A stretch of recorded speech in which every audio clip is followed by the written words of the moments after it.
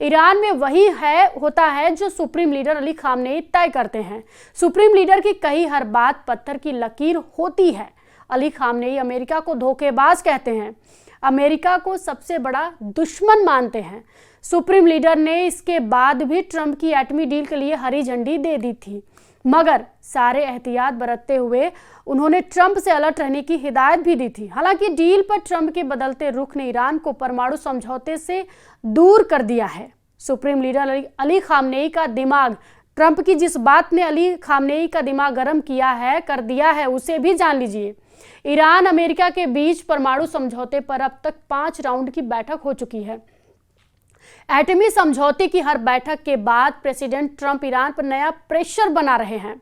5वें राउंड की बैठक में ट्रंप के दूत स्टीव विटकॉफ ने ईरान के विदेश मंत्री से ईरान की यूरेनियम संवर्धन प्रोग्राम पर पूरी तरह पाबंदी की शर्त सुना दी। अमेरिका के इस रुख से ईरान के सुप्रीम लीडर अली खामनेई इस कदर भड़के कि उन्होंने एटमी डील को ही फिजूल कह दिया है। वही अली खामनेई ने ट्रंप को डायरेक्ट धमकी देकर भी ये भी पूछा है कि अमेरिका कौन है जो ईरान के एटमी प्रोग्राम के फैसले लेगा।